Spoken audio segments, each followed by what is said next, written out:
Hello and welcome to PMI's Leading for Business Excellence podcast. I'm Susanna Clark, Managing Partner of PMI, the performance improvement consulting, training and apprenticeship firm.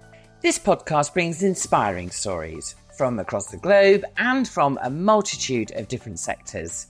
I talk to great leaders who share their experience and what business excellence means to them. Did you know that 20% of startups fail in their first year? 20%. And another 20% close within 2 years, and less than 50% make it to their fifth year. Those are frightening statistics. They're enough to put anyone off starting a new enterprise. So I was delighted when Jason Hill, Chairman and Chief Engineer of Hill Helicopters, agreed to be my guest. And we talk about his views on what the key ingredients are for making a success of a startup venture. From his childhood dream to the reality of manufacturing and approving the use of their revolutionary helicopters, which are aimed at private and light commercial operators in over 70 international markets, Jason talks frankly about the challenges they've faced, what he pays attention to as a leader of this fast-moving, innovative and growing company. This episode is packed full of leadership insight, so enjoy. So today I'm joined by Jason Hill. Jason, thank you very much for agreeing to be my guest on Leading for Business Excellence. It's great to have you here today. Thanks, Susie. It's great to be here. I wondered if we could start off with you introducing yourself. So who are you? What do you do? So I'm Jason Hill. I'm the chairman and the chief engineer of the Hill Group and Hill Helicopters. We are making a revolutionary new 5-seat turbine helicopter aimed largely at private and light commercial operators. And what was the genesis of the idea for Hill Helicopters? Because as you say, it's revolutionary. So why revolutionary and what was the need that you saw? Well, I can't ever remember a time when I didn't want to make a helicopter. You know, I've been fascinated with helicopters since I was a child. This idea of a machine that can whisk you away from point to point on a magic carpet ride's always totally enchanted me. I sort of spent my early years refining my skills in engineering and maths and physics, and then went and did a mechanical engineering degree and then a PhD in helicopter engineering, and worked for Leonardo, the big UK helicopter manufacturer, and then set out on my own a few years later. So I've always wanted to do this. Right. In terms of where the concept for the product came from, then I'd been a private helicopter pilot since I was 20. So I'd been around light helicopters that existed for a very long time. I understood the kinds of people that flew helicopters recreationally and professionally. I understood the kinds of people that bought helicopters, and I understood the problems that they had. Helicopters are very, very expensive traditionally to own and to operate. And so there was the whole market had become sort of market stiflingly expensive, and the whole industry had kind of been in this gradual spiral dive of increasing costs, reduced uptake, and an ever widening gap between what people wanted and what the incumbent manufacturers were able to offer. And so we really set about filling that well understood market need.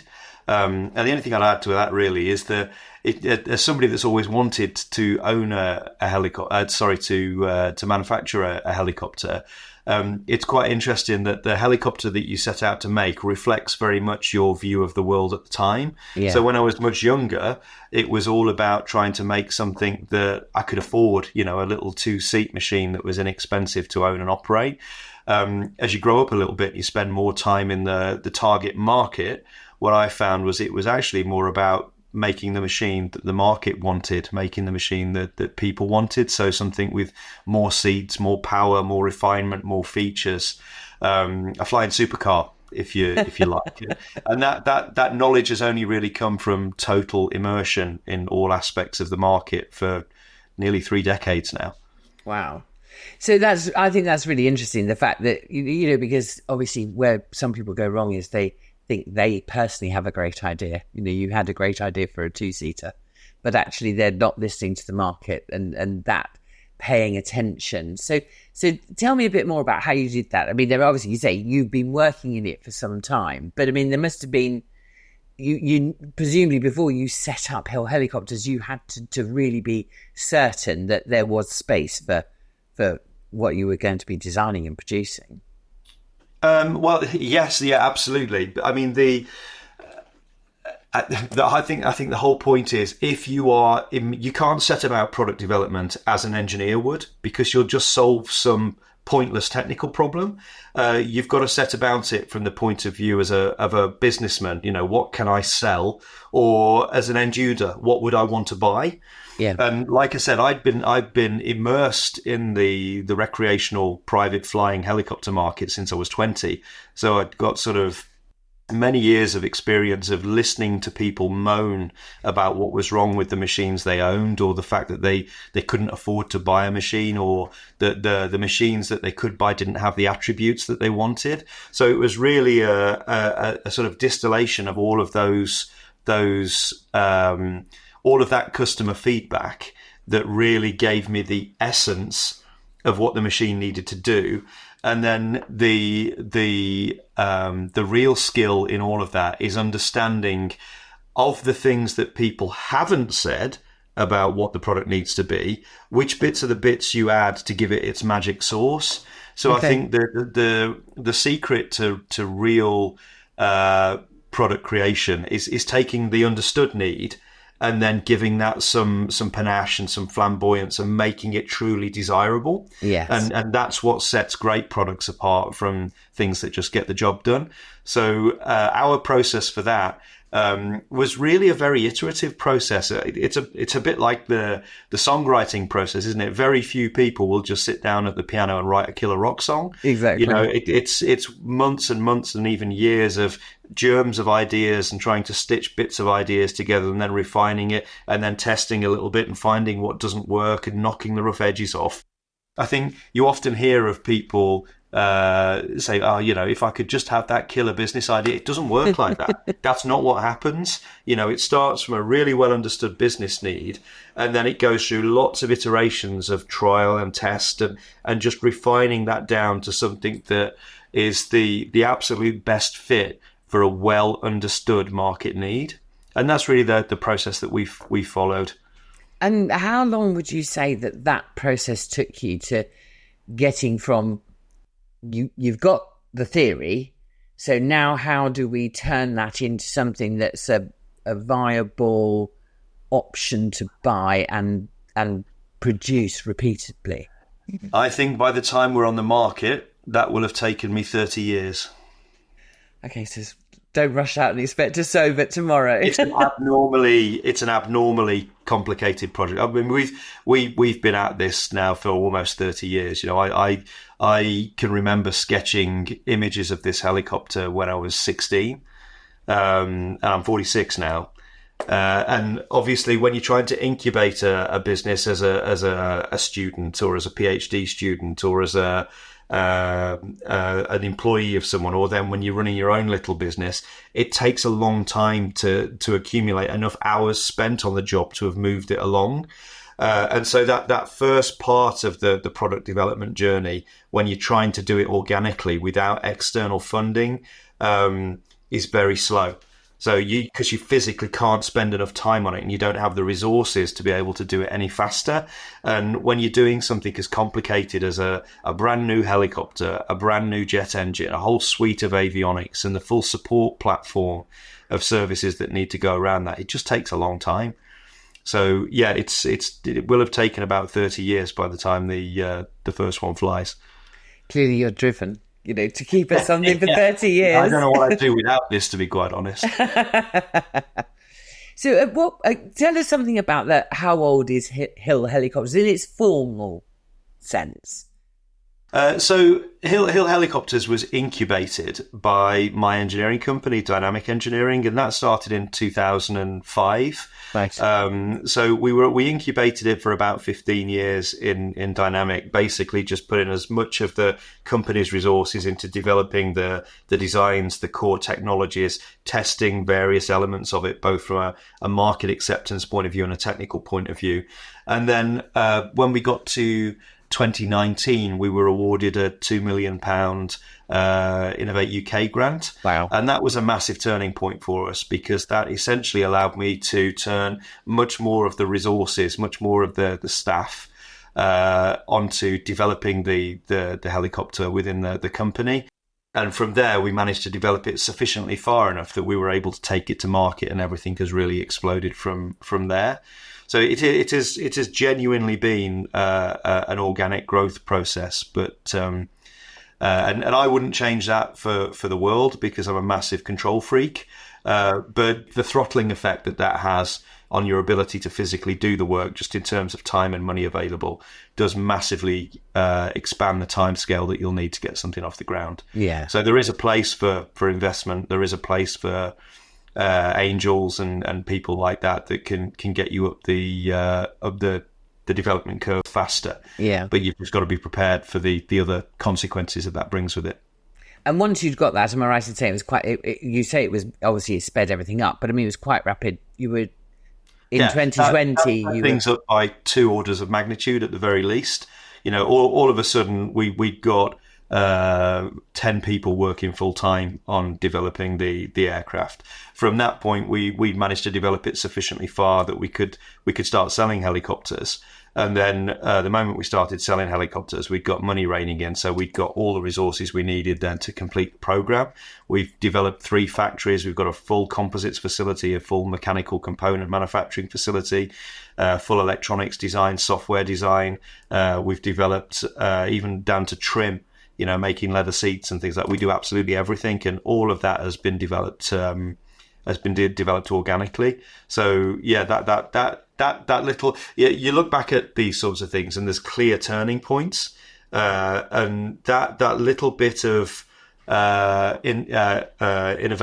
intervention from the government made a huge difference to us. So for you, having incubated the idea for so long and then got this injection and being able to go to market, in leading this organisation, what's been the shift change, do you think, in terms of how you're having, you know, what you've gone from and to, in terms of leadership and what you've needed to put in place to now keep that organisation growing and viable? Yeah, the business and my role is unrecognisable to what it was just a few years ago. You know, when I built Dynamic, I went into that as a guy with a PhD in engineering that's naturally a very, very talented and capable engineer. And I made my money by going around and solving all the problems that the big companies couldn't do for themselves. So I was very independent. I just did everything myself. I didn't have to deal with, you know, dirty things like people and stuff like that. I could just sit in a dark office and do everything myself, which kind of suited me. And then all of a sudden, you take on something like this, and it's so big that you can't just do it yourself because it'll take a million years. And so you have to start taking people on. And that was difficult at first, finding people that had the skill set that we needed to tackle something this big, and that had the appetite to work as hard as you need to work to get a product development program over the line. And then once you've got through that initial phase, then you find the team starts to grow to the point where you need procedures, and you need to manage people, and you get HR issues, and the whole organization goes through lots of phases of just feeling broken because something has grown faster than something else, and so something else has fallen over within the organization. So the ability to recruit staff and then project manage, and to manage the human side of everything, has lagged behind our ability to do clever technical things quite a lot throughout the early phases of the program. And then the next step up that we're making at the moment is we've been a very free-flowing, free-thinking, innovative company where I've intentionally let people be very free to innovate, free to make stuff work, so that we get the palette of technologies that we need to design and manufacture the helicopter developed through as quickly as we can. But of course, that's not how an aerospace manufacturer works. No. When you come to the point where you've got to make a perfect one every time, yes, exactly the same as the one that you prototyped and tested and approved, then the engineering processes and the management of the design, the development, the testing, the approvals, and the production, and then the continued and continuing airworthiness of it become essential.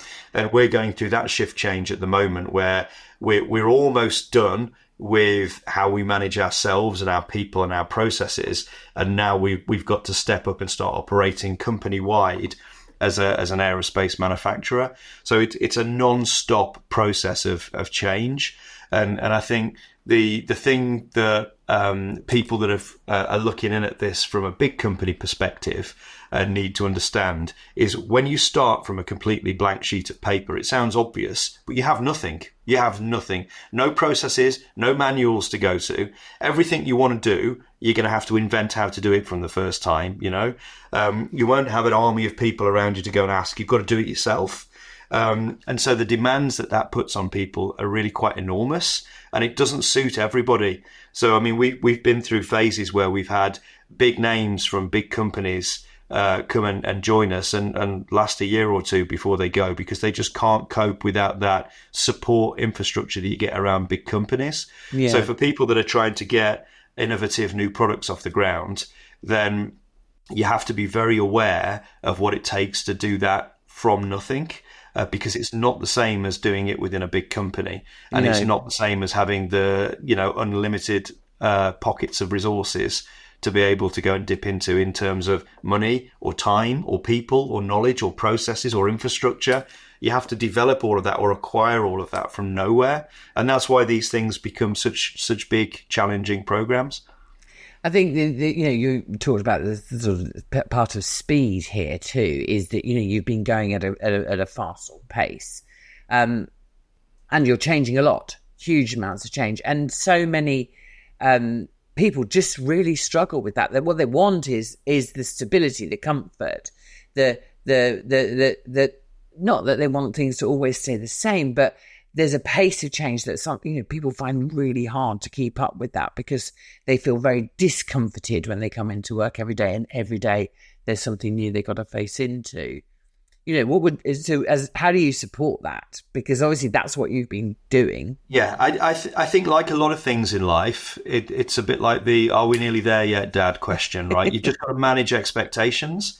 So if you've worked in a building society all your life and every day's the same, Doris comes in through the door at 9:05 for a pension every Monday morning, then you're going to find any kind of change difficult. But if you work in a place where the only thing that's normal is nothing's ever normal, then you get used to that as well. And your perception of what is normal does change. And so you have to, when you're interviewing and taking people on, you have to make sure that they understand the kinds of things I've just talked about, that there are no processes for anything. We've got to invent them all. If you want some facilities, we're going to have to build them all. And when you come to design this, you're going to have to design it from first principles, because we haven't got another one that we did last week. You've got to do it. If you manage that from the offset, a lot of engineers will relish that kind of challenge, because quite often in big corporations, they find completely hamstrung by the processes and procedures. So you've just got to pick the people that can cope with that. That's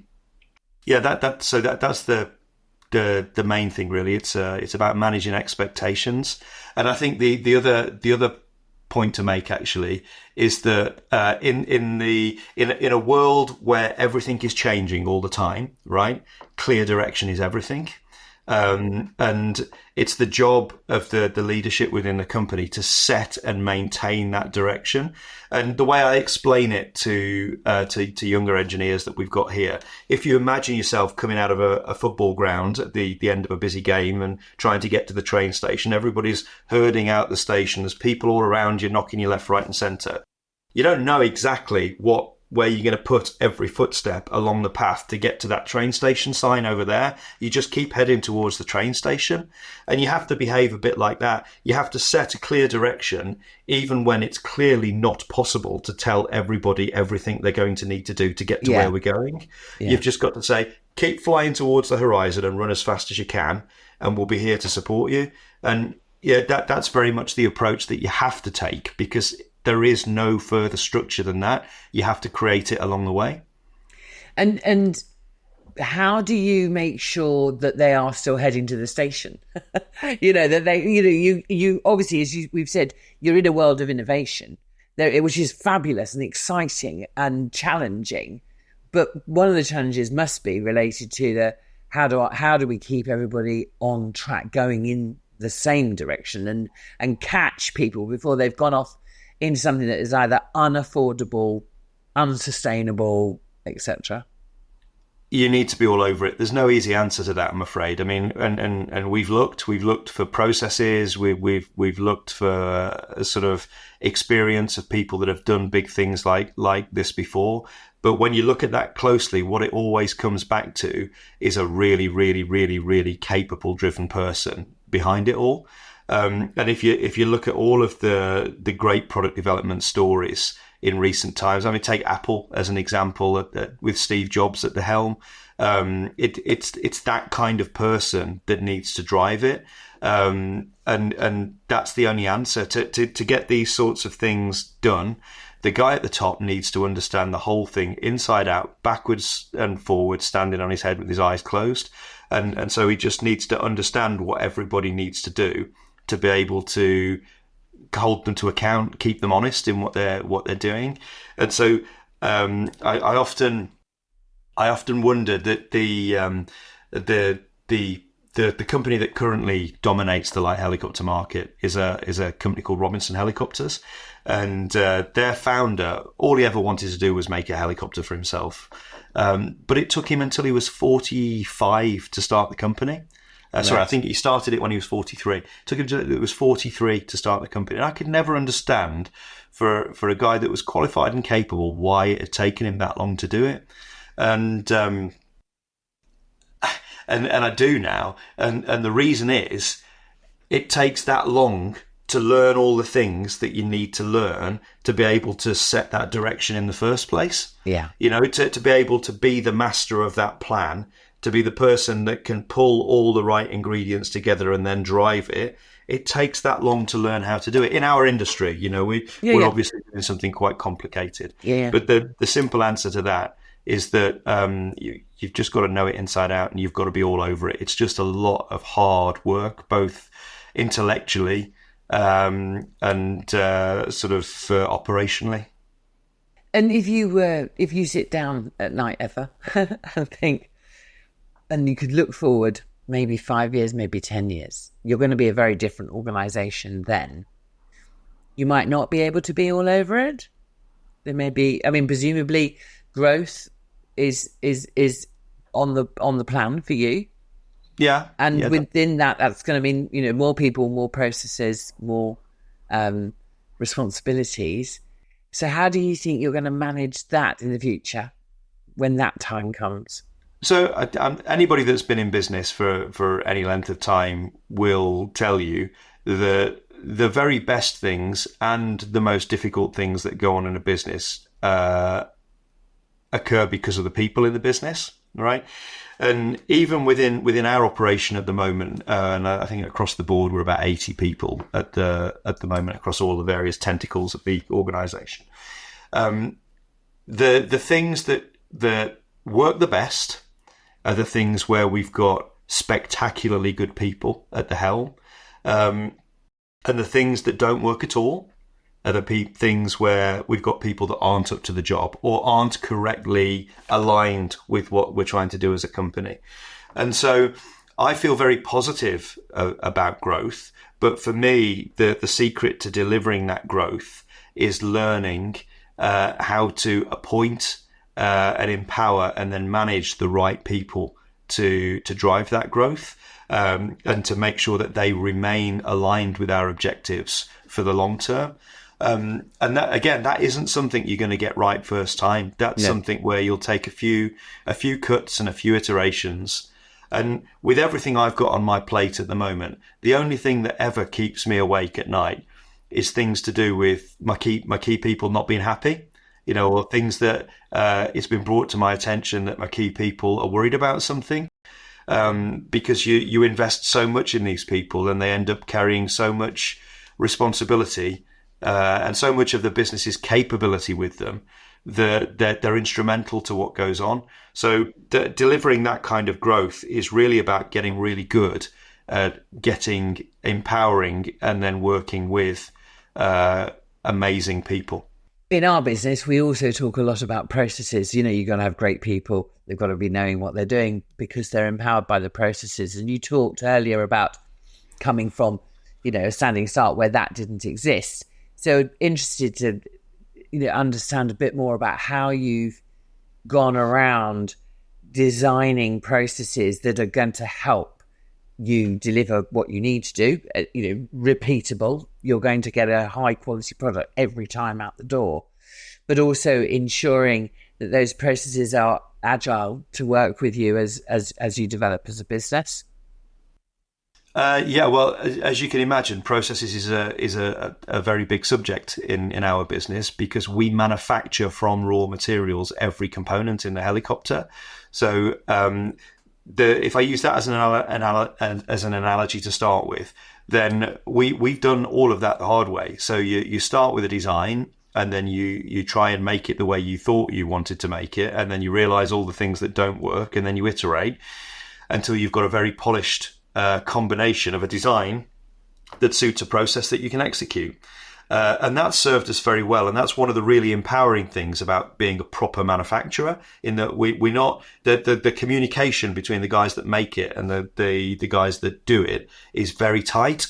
And if you then look at that as an analogy across the business, if you look at our administrative processes, our information control and data release processes and things, those are things where we know from other organizations and from experiences in our collective lives what those things should look like. And there comes a natural time in the evolution of the business when things just stop working, when those processes aren't there. You get to a point when you've got so many people that you find people working independently on the same thing from different directions. And you think, whoa, we can't do that. We've got to start releasing stuff properly. We've got to start proper data management processes and things. And so what happens is things start to go wrong when they're not adequately controlled. And I think the knack of not tying the business down too quickly is just trying to catch it before the consequences of things going wrong get too unpalatable. And that's really what we've done. And again, I go back to the same thing, and it's not my concept. It's something that Steve Jobs talks about. Every startup feels broken, right? For lots of the period of its development, it feels like just nothing's working. And you've got to get used to that feeling normal. You can't leave it like that. But the fact that you've got something else that's popped up as not working now is a normal part of development. And then you go and solve that one. And eventually, once you've solved all of these problems, then you'll have a very slick operation. But if you tried to set out and lay down processes before you understood what you were trying to control, that wouldn't work either. But you'd drown in paperwork and you'd drown in processes that weren't fit for purpose. The beauty of doing it as it becomes necessary is that the process you implement is fit for purpose because it solved the problem that you were having. Yeah. But like you say, the knack is also to know when the time has come, we're going to need to document this as a process and clearly define it, because so many startups...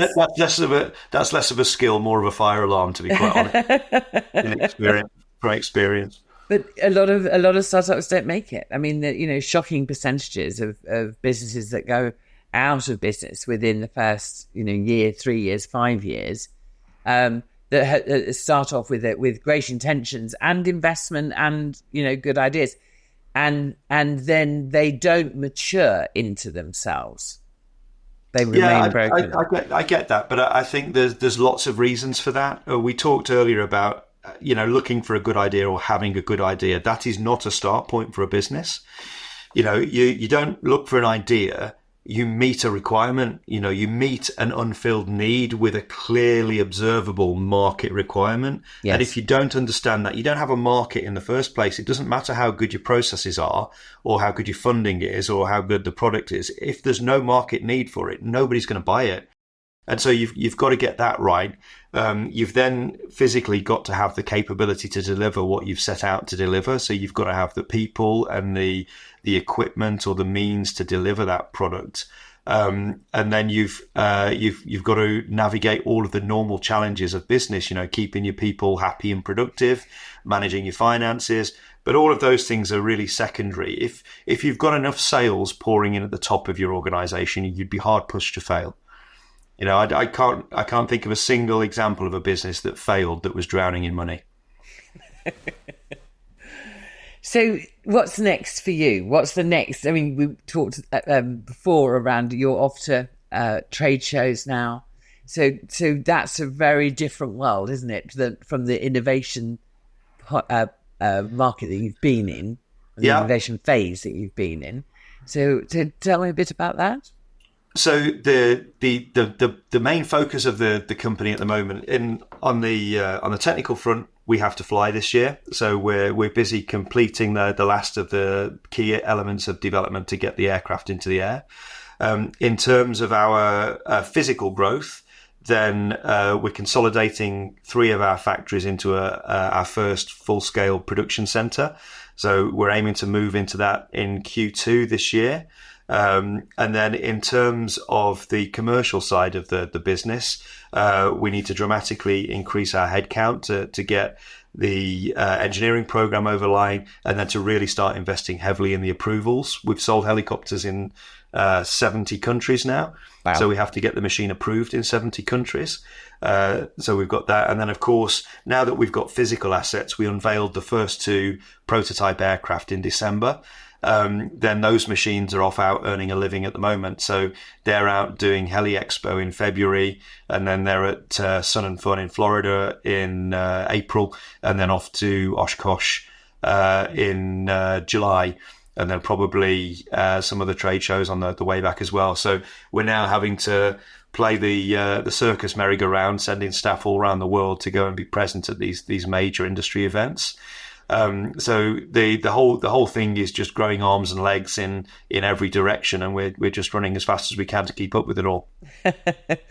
So the regulatory requirements that you talked about, getting approvals in 70 countries, how on earth are you managing to keep up with that requirement and that schedule? Well, the essence of that is you do it really well for the first one. All of the regulations are pretty well harmonized by the International Civil Aviation Organization. So all of the countries basically use the same code with little nuances that suit local regulations or local topology or geography or weather or whatever. And so you do a really good and robust job of meeting your initial airworthiness requirements. And then you've got essentially 2 camps. You've got the camp where the foreign authorities will just accept the competence of our authority and just sign it off on the basis of the UK authorities, and we just get a piggybacked approval. And then you've got other authorities that just like to do everything their own way. And then we have to try and fast track a parallel approval process in those territories as well. So there's no mistaking that's an absolutely massive undertaking. It does take everybody a fairly long period of time. So, but it's par for course. It's necessary to make sure that the product is adequately proven to be safe in each territory. Yes, but and I guess again that what you talked about having a really good job on the first one, and then just understanding what the nuance is, if they're small, large, etc., in the different markets is a great foundation for ensuring that you can respond rapidly to new markets opening up. Yeah, it's a sensible and it's a pragmatic approach. And when you look at the scale of this whole program and the whole business undertaking, the thing that you've got to remember is the whole how do you eat a dinosaur? It's like one bit at a time, and so you've just got to do it in little steps. And until you've got a helicopter flying, you've got nothing. When you've got a helicopter flying, you've got to show it's compliant. And when you've shown it's compliant and you've got a manufacturing organization that can demonstrably produce them to the right standard, then you move on to the next problem, and so you just have to prioritize the tasks and do them as quickly as you can. It's also really important to note that you can't attempt to grow too quickly. What we found in our early days when we tried to grow too quickly is we weren't in a position to control the number of people that we brought in, so they were just unproductive. And similarly, when you're trying to develop an aircraft, a bunch of manufacturing processes, a manufacturing facility, planning approvals on big factories, approvals in a million different countries, there are finite phasings that go with all of those activities that no matter how much money you've got, no matter how many people you've got, you cannot accelerate it. You have to do things in the right order. So ready, aim, fire. You can't do those in the wrong order, otherwise it doesn't work. Yeah. And so it's very much a case of that. Some of the things you just have to accept are a job for tomorrow.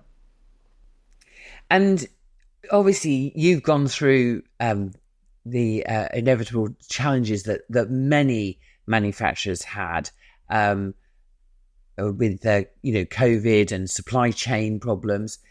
How has that? Well, I'm assuming, has that affected you at all in terms of your development cycle? To a far lesser extent than it has other people. Okay. There's been a big a big move across all manufacturing industry to outsource the manufacture of components. So if you look at a typical automotive organization, then they're essentially assembly organizations. They buy all their bits from the bit manufacturers, yes, and they bring it to the big assembly line and assemble it all.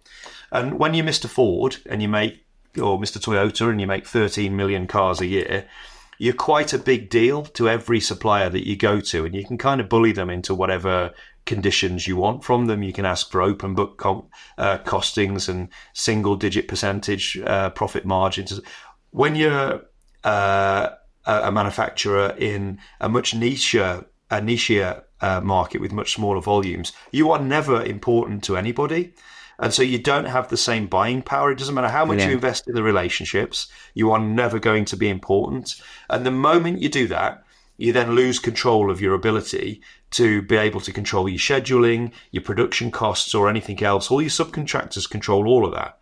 And so it was a very intentional move for us to vertically integrate and to go through the pain of having to learn how to manufacture every single element of this aircraft, so that all that comes in through the front door is raw material, and then we do everything else.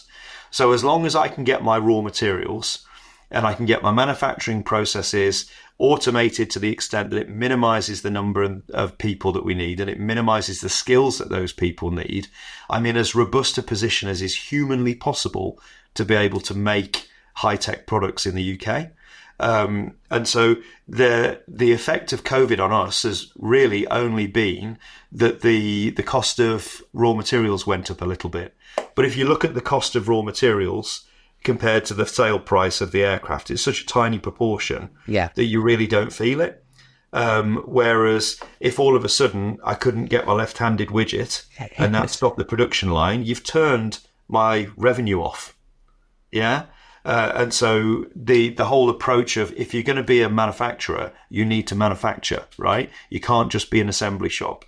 And I think that's one of the major benefits of what Tesla has been doing in the automotive industry. So they're heavily vertically integrated, and they're turning that whole industry on its head, in terms of their attitude towards manufacturing, even down to how they've essentially cut out the middlemen in terms of the dealerships, and they're going to an agency model. That all of those sorts of things are really, really important for making manufacturing healthy and making it possible to do manufacturing profitably in the developed world. And can I ask you about sustainability? Because I think anybody who's listening to this is going to be saying, isn't it counter to the sustainability goals that we have of reducing fuel and travel and so on? Well, our aircraft are actually the first helicopters that have ever been certified to run on 100% carbon neutral synthetic fuels. Okay. So we run on cellulose-based biofuels, which are 100% carbon neutral. So we source fuel from crops, and it's basically the waste products from food farming. So we don't displace any food crops or other important agricultural activities. And all of our fuel is sourced from biological sources, or it can be. So in terms of the day-to-day operation of the aircraft, then they are quite genuinely, demonstrably 100% carbon neutral. And that's actually the way that the major airlines are likely to end up going. I think the ideas of electric aircraft are a long way off, because battery technology is about a factor of 50 away from where it needs to be. And then in terms of hydrogen comes with its own problems, in that it's got such a low density that you physically can't carry enough of it in an aircraft to give an aircraft a meaningful range. So I think for the foreseeable future, all flight activities will be with biofuels. But that's fine, because that is essentially carbon neutral when it's done right. Yeah. So that's our strategy. And then the other thing that people need to understand about aircraft is they live for a very long time. So if you look at the light aircraft flying around little airports today, most of those aircraft are 40 or 50 years old. So they've lived for 5 times longer than your car. And so the carbon footprint of manufacturing those aircraft is tiny by comparison to the car or the cars that you have on your drive at the moment. And then the other thing to bear in mind is that we make tiny numbers of these. So even if there was a carbon impact, it would be multiplied by such a small volume that it wouldn't even be measurable. So we've got to be careful that aviation, particularly private aviation, doesn't get used as a political punch bag by people that don't understand anything about the physics or the carbon economics of it. Because the people that use these aircraft to get around are the people that drive Britain's and the global economy. And so their contribution is very, very profound. I think it's fascinating. Really interesting. Well, the fact is, until somebody drills a hyperlink tunnel that can allow us to travel at 1,000 miles an hour underground in a vacuum, then you cannot do without air transport. You shut air transport. Well, you saw it during the pandemic. Shut air transport, you shut the economy. It's as simple as that. And it's the same with shipping goods around the world on enormous vessels, shipping container vessels and things like that. The global economy would shut overnight.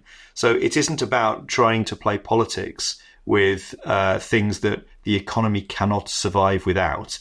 It's about how you ensure that those things don't have a negative environmental impact. And the key to that is making sure that it's the engineers and the businessmen that are driving that, and not people that are not suitably qualified or experienced to be able to do it properly. So in the short term, synthetic fuels are the only way you are going to be able to make aircraft work.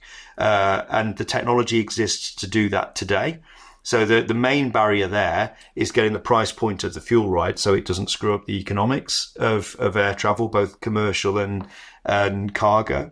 And then with vessels, you're into the same boat. They use so much power that you've either got to go really crazy and I don't know, make them nuclear, which clearly you can't do for other reasons. Or it's biofuels again. We have to go to synthetic fuels for vehicles that require a higher power density. There will come a time when there is an energy storage method that allows everything to go electric.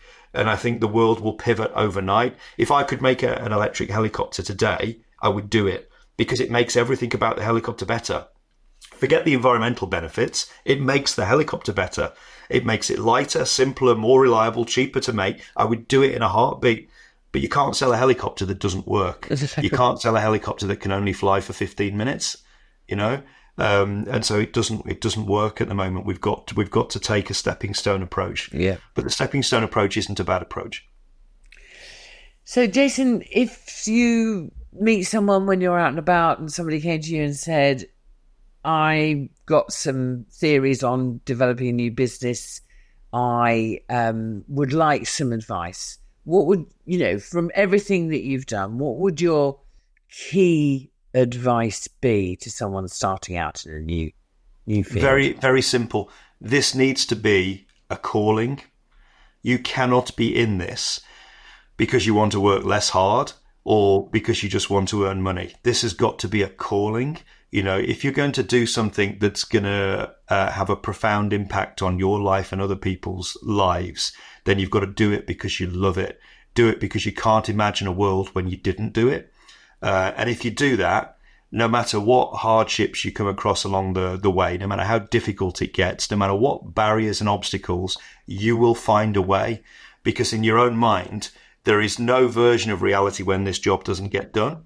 Whereas if you're only in it for an easy life, you'll give up. If you're only in it for the money, you'll give up when the money takes a head south over what you're used to having. It's got to be because the only vision of your future that you can see is the one where you fulfill your dreams and build the business that you want to build. But it's got to be about the thing you're doing, right? It's not about the money. It's got to be about the thing you're doing. For me, it was always about making the best helicopter in the world. You know, and I've had the pleasure of meeting. You can imagine what my customer base is like now. My customer base is the great and good of the world's society. Yes. And all of these people are the same. You know, none of them are a sort of garish white boys that have got everything and like to flaunt it. They're very quiet, very understated people, self-assured by the success that's come to them. And they are all, without exception, huge fanatics for the thing it is they do in the world. They just live and breathe what they do in the world. And that's the trait that you've got to look for. It's got to be a calling. It's got to be something that you can't imagine living without doing. Brilliant, Jason. It's been fantastic talking to you. Again, you know, for a man who's got so much on, I'm really grateful that you were able to spend some time with us. Thank you very much. Thanks for having me. It's been a pleasure. I really hope you enjoyed this Leading for Business Excellence episode. If this has inspired you to think about the challenges your leadership team face and how they respond, do get in touch via team@pmi.co.uk or take a look at our leadership development programme in the training section of our website. I'd love to hear from you.